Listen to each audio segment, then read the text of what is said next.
Good morning. When I started medical school, I had already been a nurse, as many of you know, for 14 years. A clinical nurse, always around patients, and actually I loved it. So when I came to Stanford, within the first week of medical school, I went to the dean of the school and asked him if I could spend some clinical time. Most first-year students would do that just by interviewing patients, a very small part of the first year, but you would get to interview patients to learn how to take a history, which was important, of course. And I said, I just feel like I need to be with patients. I'll volunteer. I could be an aide. I could even just work as a nurse a little bit. So they allowed it.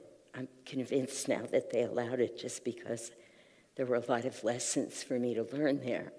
And the biggest lesson actually came the very first day that I went into the emergency room, which is where he told me I could go. And I've mentioned this story before, so some of you may remember it. I was watching the way many of the physicians were approaching patients. And I remember twice in particular, physicians just walking into the room, not introducing themselves, not taking a moment to help the person be less frightened, but literally walking in, pulling up a gown, putting their hands on somebody's belly, just starting to examine them without any introduction. Something else very similar happened. And in my mind, what was going on is, that's awful. That is, who would do that to somebody? Who would just, not this person's in the, you can hear, I don't need to do the whole story. I don't want to go back there. But within a few minutes, the thought came to me, and this is why I said they allowed it, because there were lessons for me to learn, important lessons. How do you think you'll be able to help heal anyone if that's where your mind is? If you're busy judging somebody, I was saying to myself, how could you possibly, in that moment, allow healing energy to flow through you? So your job here, meaning throughout medical school and training, really throughout life, will be to love everybody, to try and help heal everybody, not just that soul that's there, that's the designated patient, but everybody, no matter what's going on. Now, what's tricky about a moment like that is that it was such a reasonable thought. And of course, therein lies the danger. It was so reasonable to see what was wrong. And so I could have stayed there, but I always felt, you can see, this is a lot of years later. I was 32, so 44 years later, I remember it very clearly, because it was a time for me to say, you can't live in both places at the same time. You're either feeling and relating to God's love in everyone, or you're blocking it. This reading today, which is it's very subtle, this reading, and like all of them, so many strings that we could pick it up by. But two clear messages that come through it are that the need, the desire, if we are in fact wanting to feel that oneness with everyone, if we are sincere on a spiritual path, then we need to make the effort to see everybody as a manifestation of God and to see that everything is perfect exactly as it is. And Swamiji says this very clearly, but that things do not need to be different for us to be able to grow spiritually. All that needs to happen, which is not so easy, is that we need to change our consciousness. Nothing needs to change out there. I just recently went through an experience in my own life that I'll just share in hopes that it might trigger something for some of you. There was a situation in my life that had been troubling to me for a very long time, years and years. And for all of those years, I was sincerely trying to fix it. That's what I was doing. I was trying to analyze what was going on, to shift my position or my views so that energy could flow more easily. I was trying to be nice to everybody that was involved. I was really trying hard to help them see what a good person I was. It never worked. Nothing shifted, nothing changed. I was sincere. I was doing that. All of that was reasonable. And then, during this past Easter week, because I, along with a group of people, had put so much energy and effort into writing and manifesting a new program for Easter. So it meant really diving deep and getting as close to Jesus' energy as I could. It was a really sincere endeavor over weeks. And many things came to me. It was a life-changing, transformational experience for me. But what I saw so clearly is, first of all, I felt my love, but a divine love, not a personal love, for everyone involved. But I saw with great clarity for the first time that I didn't need to change anything except how I was being in the midst of it, except my consciousness. Nothing that was happening was wrong.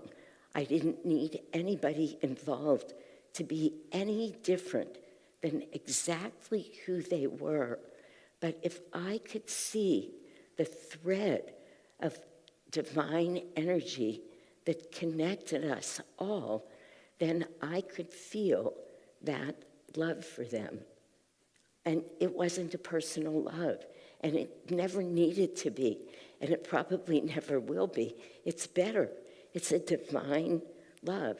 It's exactly what Swamiji was talking about. I feel that through the way that Christ loved everyone, because as I said, I think in that sermon, even Judas, who had betrayed him so obviously, so we would say again, how reasonable that he could be angry or, really seriously angry, because Judas set him up for what was going to happen. But it's not what happened. When Judas approached him to hug him, to let the Romans see, this is the man, you watch who I hug, he said. Jesus greeted him, hello, friend, with pure divine love. It was not what was going on externally. It's what was happening inside of him. But because things are so reasonable in a worldly way, it's so difficult to keep straight about it. There's thousands of examples that just were running through my head last night. To say, that was reasonable, even in the way that I get to have the opportunity to speak with so many people about the issues in their life, I see how they would be making choices that look loving and reasonable or effortful, and yet when it's so personal and interpersonal at that level, it's very hard to move beyond it, to help it expand that situation into all that it can be, which is divine meeting the divine. What came to me as I was reading this was the beautiful way that Swami Kriyananda, who founded Ananda, speaks about in one of the chapters in his Raja Yoga book. He has 3 chapters that he dedicates to Patanjali, who was known as the father of yoga thousands of years ago, before Krishna, before Christ, before Yogananda. He wrote the Eightfold Path, we call it, of yoga, his Yoga Sutras and the Eightfold Path, which are what he said everybody, no matter what religion you are, religion didn't matter, if you were sincerely seeking to find that oneness that's being talked about in this reading today, you would have to perfect everything that he was teaching, because he was teaching from such a high place, saying to us, this is what it looks like when we find ourselves living, knowing beyond a doubt it has nothing to do with the mind, that we're all one, that we're all interconnected. I've said it many times before, the mind can't grasp that. But one part of the Eightfold Path are called the yamas. There's the yamas and the niyamas. The yamas are, this is what you do not want to do. And the niyamas are, do more of this. So if we are looking to be one with God, what we call here self-realized, because Yogananda brought this path to us that is called self-realization, realizing the divine, not just within us, but the divine everywhere. That's what our path teaches us. So Patanjali wrote these yamas that are the don't do: non-violence, non-lying, non-stealing, non-greed, non-sensuality. There's 5 of them. And he said, if you can do these perfectly, so I'll just speak for a moment to non-violence. And as I was speaking before about the subtlety of it, it's not just the way we see violence, and it's not don't kill anyone. That is part of nonviolence. We don't want to kill anyone. Probably nobody in this room would do that. Probably you haven't done it in this lifetime. But Patanjali is saying that's not it.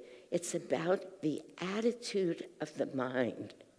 The attitude of the mind is what allows us to make sure that all of our deeds, everything we do in the world, is perfectly aligned with our original intention.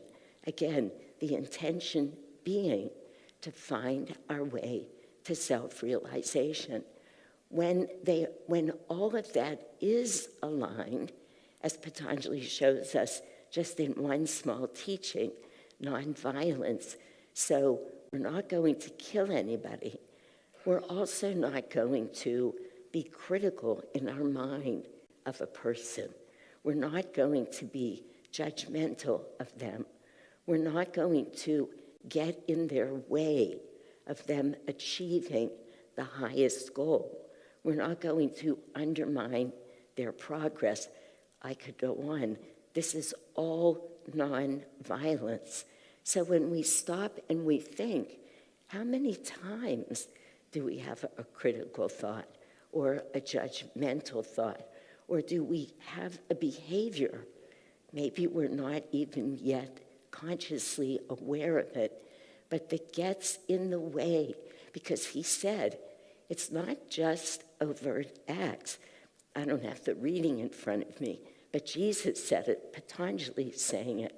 If you feel angry with somebody, and then he goes on, not just angry, but if you undermine their spiritual progress in whatever the words were, those are acts of violence. And he ends with, if you undermine their ability to get to God more quickly, I wish I had it here, but you will suffer with that karmically in great ways. So, and Patanjali goes on to say, if we perfect nonviolence, absolutely perfected within ourselves, we could come face to face with a lion and there won't be any violence there because we are not carrying it in our consciousness. Now that's the essence of what this reading is, intention versus deeds, or deeds versus intentions. It's not versus, it's aligning them so that they are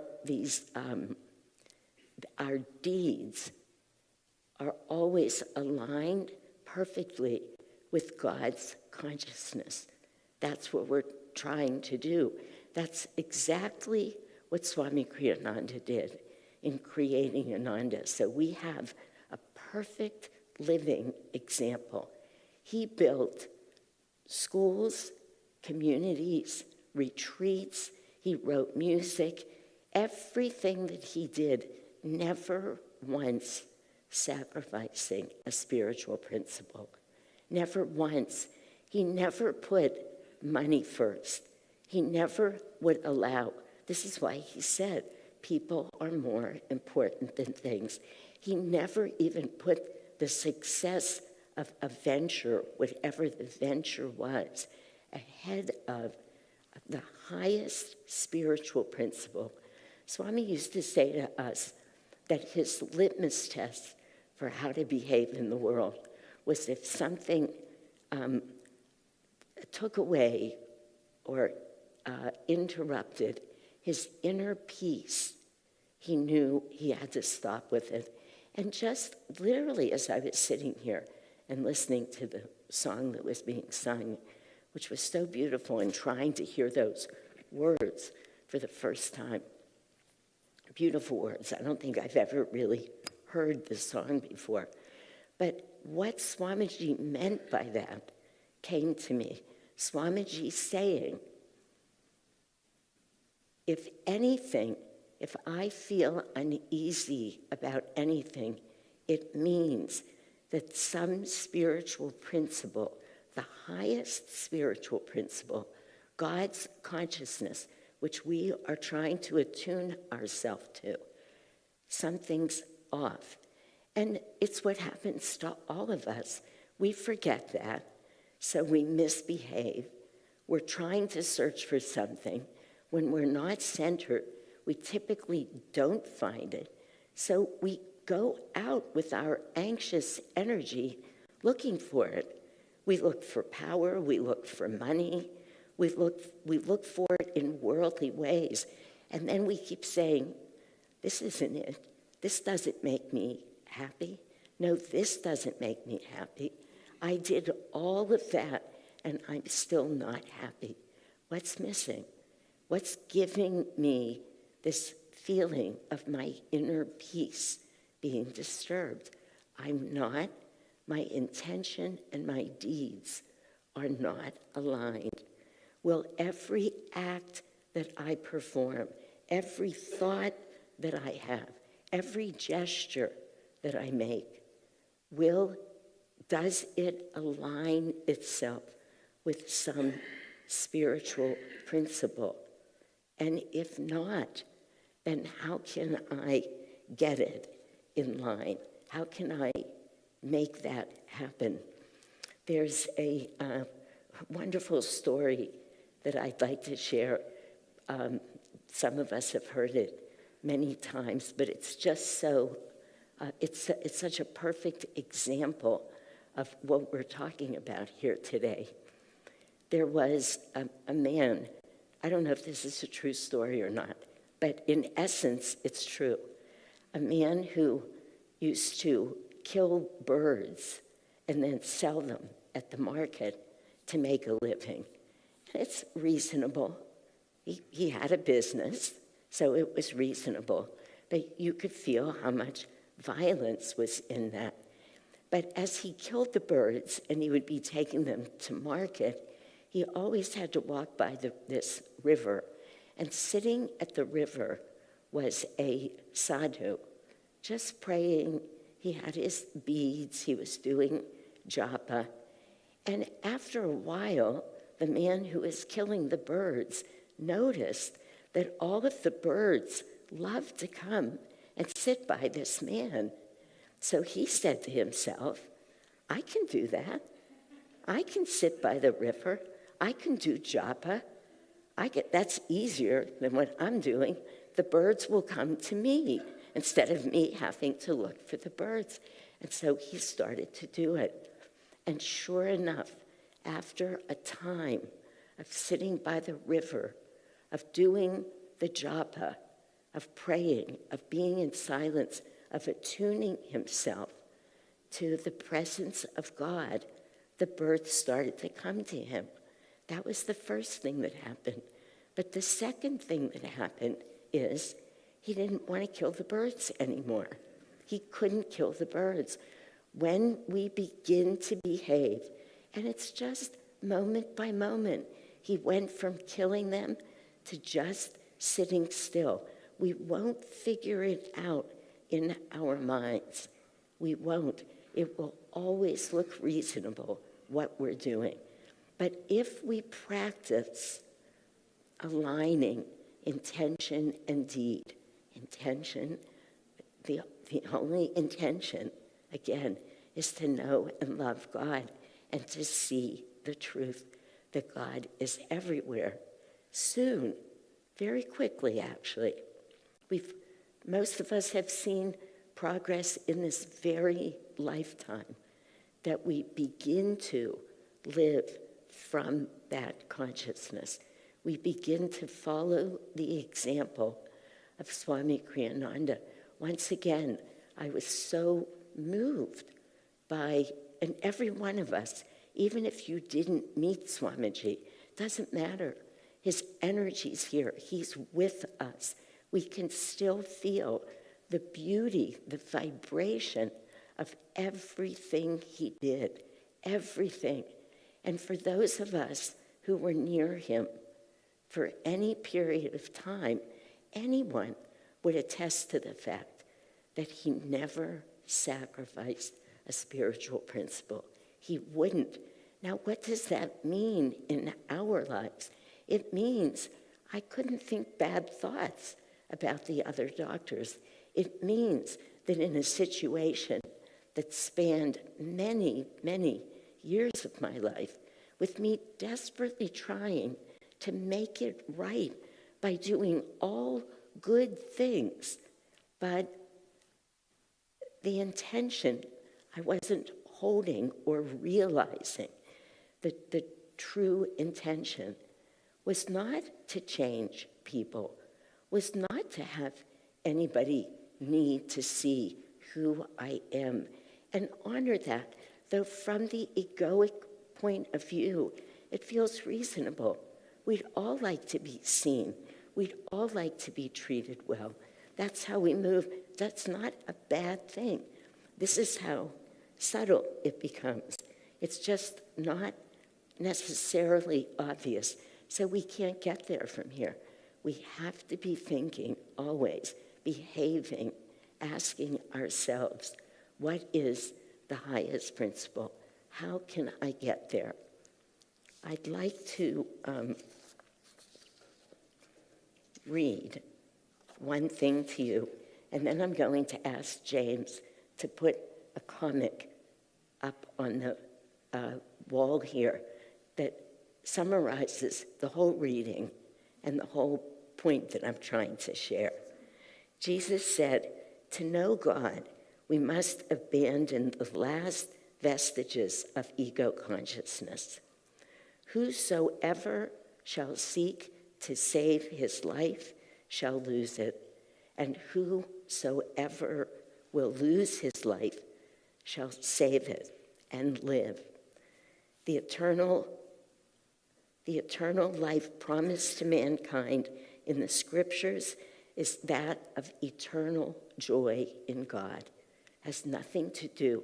Jesus said to us, if you will give up your life, meaning your attachment to everything that is worldly, you'll find your true life, which is your connection to the divine, to God. This divine life he cannot have, he means us. So long as he clings to his little ego, like Swamiji wrote this, like a man, Yogananda, drowning, trying to grab onto a straw. We always need to be asking ourselves, what's the highest way that I could behave? Catch ourselves when negativity and egoic thoughts come to mind. And it's difficult, but here is the way. I'm going to read this to you because it might not be readable. Perhaps some of you saw it. So this is a comic, and there are these two beings. I don't know what they are, beautiful souls. And the first one says, why so optimistic about 2024? What do you think it will bring? Everything seems so messed up. And the littler one says, who's working in dirt there, obviously, I think it will bring flowers. And the first one says, yes? How come? And the little one says, because I'm planting flowers. You see how we behave, what we put out, that perfect deed aligns with the intention. If we plant flowers, we get flowers. I loved this when I saw it. Yeah, Dave Archie put it out for many of us. And I said to myself, this was just a week or two ago, put it aside, this is going to come in handy someday. And here it was. So, yeah, let's all make sure that that which we do in the world manifests our true highest self. This one last point I'd like to make. Everything Patanjali said, everything, many of you know it, they're not rules for us. They're not really rules. They're reflections. Always, this is what I wanted to say about the nonviolence and the ability to befriend a lion if you perfect it. And that was just one, but everything Patanjali ever said, he said, because they're reflections of our very highest self. And they are, in fact, in perfect alignment with God's consciousness then. That's our goal.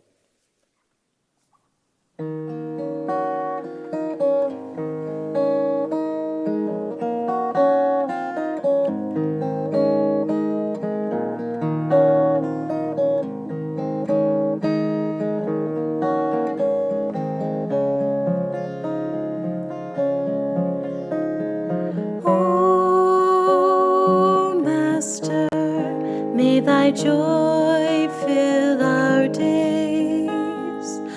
O Master, may thy wisdom guide our ways. The time has come for us to see that there's but one reality upon the earth and high above, a truth that all was made from love, a love that calls to us to fly above the hills, above the skies, above the storms, above of the pain, a land where peace and laughter reign. O Master, may thy joy fill our days. O Master, may thy wisdom guide our ways. Guide all our hopes and all our dreams, past every glow that only seems, into the light, the inner sun, into the truth that we're all one. Help us to find in every hour, in every thought, in every flower, a joy that spans eternity, a truth that makes us ever free. O Master, may thy joy fill our days. O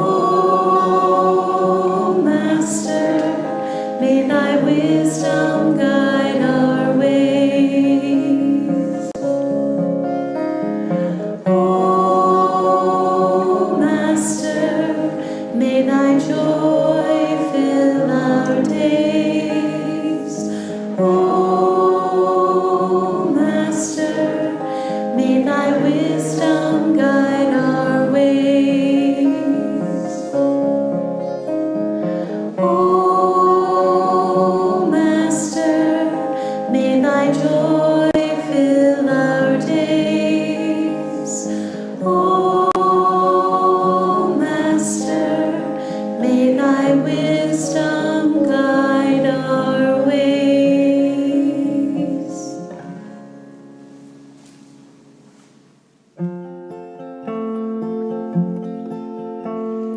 Dearest, when I think of thee, heaven opens and I see shafts of light upon the earth, all then seems of noble birth. Shafts of light upon the earth, all then seems of noble birth. Kindness then appears divine, human error then benign. Goodness rules the universe, then a higher love rehearse. Goodness rules the universe, and a higher love rehearse. Thoughts of you my heart please assure, calm my heart and make it pure. Even so your actions screen, all in life that's base or mean. Even so your actions screen, all in life that's base or mean. Dearest, when I think of thee, heaven opens and I see shafts of light upon the earth, all then seems of noble birth. Shafts of light upon the